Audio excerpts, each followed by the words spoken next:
ఈరోజు ముఖ్యంగా దక్షిణ నియోజకవర్గం కాంగ్రెస్ పార్టీ అభ్యర్థిగా నన్ను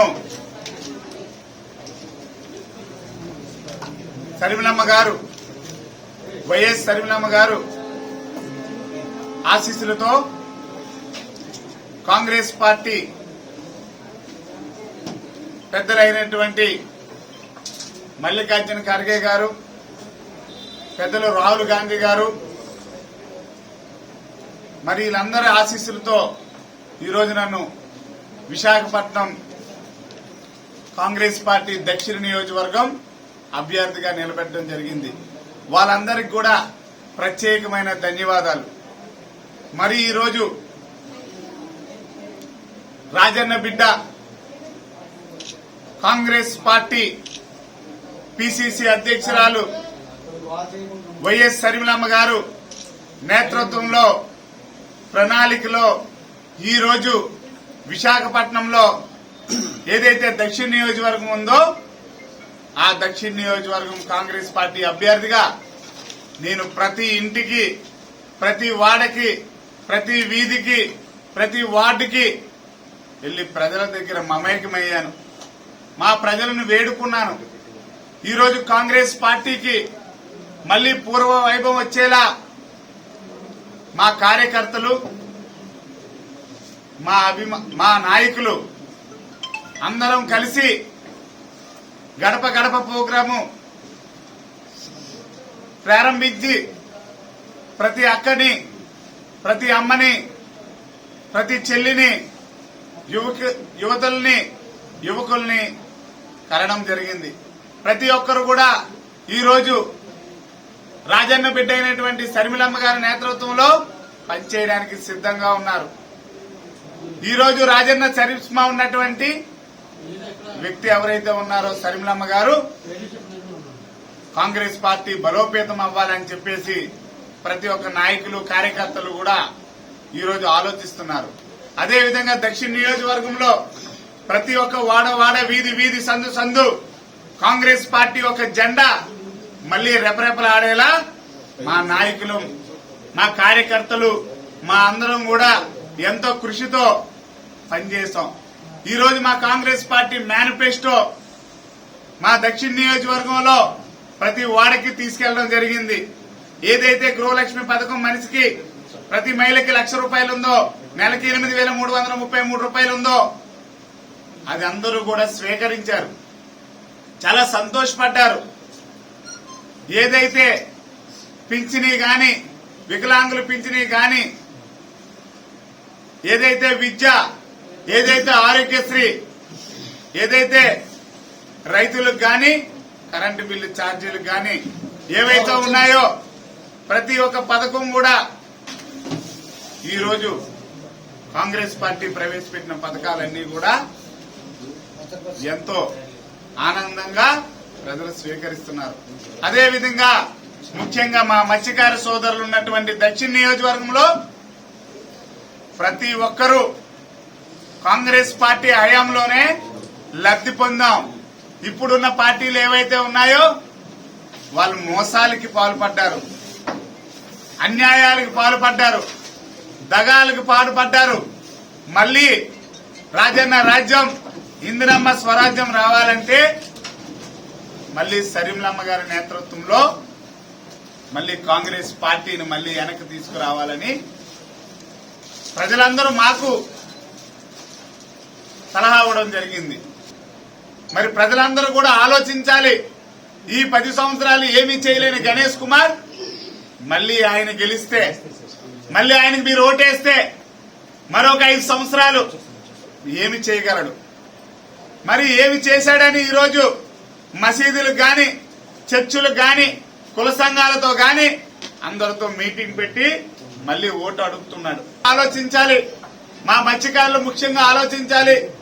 ఈరోజు ఆయన వెంట వెళ్తారో ఒక సాధారణ మత్స్యకార కుటుంబం నుంచి వచ్చి 40 సంవత్సరాలు మా నాన్నగారు ఆటో డ్రైవర్ గా పనిచేసి ఒక నిరుపేద కుటుంబం నుంచి వచ్చిన నన్ను ఈరోజు కాంగ్రెస్ పార్టీ ఆదరించింది. కాంగ్రెస్ పార్టీ నన్ను గుర్తించింది. కాంగ్రెస్ పార్టీ శర్మిలమ్మ గారి నేతృత్వంలో దక్షిణ నియోజకవర్గం ఎమ్మెల్యేగా అభ్యర్థిగా నన్ను పెట్టింది. లేవు ఈ రోజు పక్క నియోజకవర్గం నుంచి వచ్చిన పోటీ చేస్తున్న వంశీకృష్ణ శ్రీనివాస్ యాదవ్ ఈ రోజు విశాఖ దక్షిణ నియోజకవర్గం నుంచి గ్లాస్ జనసేన పార్టీ నుంచి ఎమ్మెల్యేగా పనిచేస్తున్నారు, ఎమ్మెల్యేగా పోటీ చేస్తున్నారు. మరి ఆయన పక్క నియోజకవర్గంలో ఉన్న చెత్త ఈ నియోజకవర్గంలో బంగారం అవుతుందా? మరి ఏదైతే ప్రధాన సమస్య ఉందో కాలుష్య సమస్య, దాని మీద ఈ రోజు వ్యాపారం చేయడానికి ఈ యొక్క నియోజకవర్గానికి రాబోతున్నారు. ఈ యొక్క నియోజకవర్గానికి ఎమ్మెల్యేగా పోటీ చేయబోతున్నారు. మీ అందరూ ఆలోచించాలి, దక్షిణ నియోజక ప్రజలు మరీ ముఖ్యంగా ఆలోచించాలి.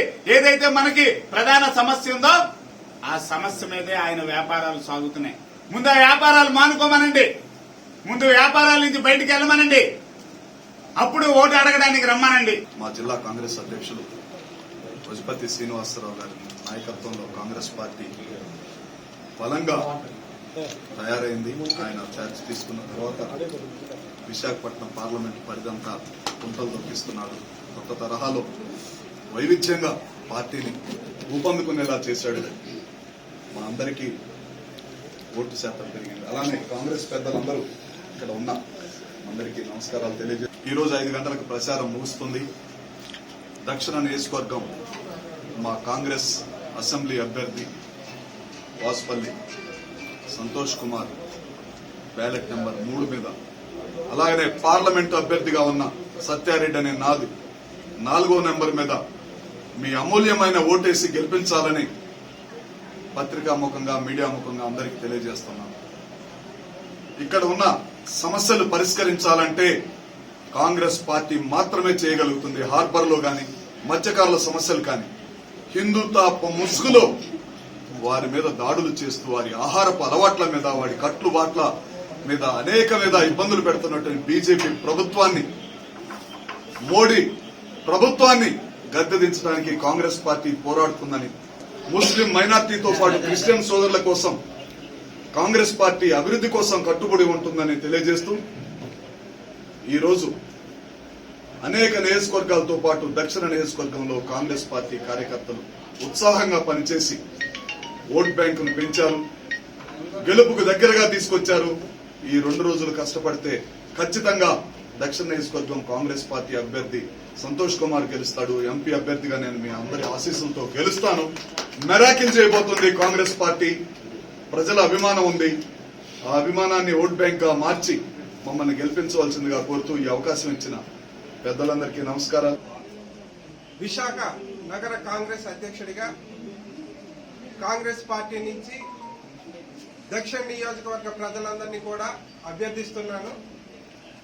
విశాఖ దక్షిణ నియోజకవర్గ ఎమ్మెల్యే అభ్యర్థిగా కాంగ్రెస్ పార్టీ హస్తం గుర్తుపై వాసుపల్లి సంతోష్ 3వ నెంబర్పై పోటీ చేస్తున్నాడు. ఆయనకి అత్యధిక మెజార్టీ ఇవ్వాల్సిందిగా దక్షిణ నియోజకవర్గ ప్రజలందరినీ కూడా అభ్యర్థిస్తున్నాను. అలాగే విశాఖ ఎంపీ అభ్యర్థిగా మా సత్యారెడ్డి గారికి 4వ నెంబర్ బ్యాలెట్ నెంబర్పై 4వ నెంబర్పై ఓటు వేసి అత్యంత మెజార్టీతో విశాఖ ప్రజలందరూ కూడా అత్యధిక మెజార్టీ ఇవ్వాల్సిందిగా ప్రార్థిస్తున్నారు. ఎందుకు కాంగ్రెస్ పార్టీ అలాగే ఇండియన్ ఎలియన్స్ అభ్యర్థులకే ఓటు వేయాలి అన్నది అయితే, ఈ రాష్ట్ర విభజనలో ఉన్నటువంటి అన్ని సమస్యల్లో తీర్చగలిగే ఏకైక పార్టీ కాంగ్రెస్ పార్టీ. రేపు రాబోతున్న సార్వత్రిక ఎన్నికల్లో లోక్సభలో ఖచ్చితంగా కాంగ్రెస్ పార్టీ అత్యధిక మెజార్టీతో ఇండియా కూటమి అధికారంలోకి వస్తుంది. కాబట్టి ఈ రాష్ట్రాన్ని అభివృద్ధి చేయాలన్నా, ఈ ప్రాంతంలో అనేక మంది పేదలు ఉన్నటువంటి ప్రాంతం, ఎప్పుడూ కాంగ్రెస్ పక్షాన ఉన్నటువంటి ప్రాంతం, కాంగ్రెస్ కూడా అలాగే ఈ ప్రాంతాన్ని హక్కును చేర్చుకున్నటువంటి విషయం దక్షిణ నియోజకవర్గ ప్రజలందరికీ తెలుసు. కాబట్టి ఖచ్చితంగా కాంగ్రెస్ పార్టీని ఆదరించండి.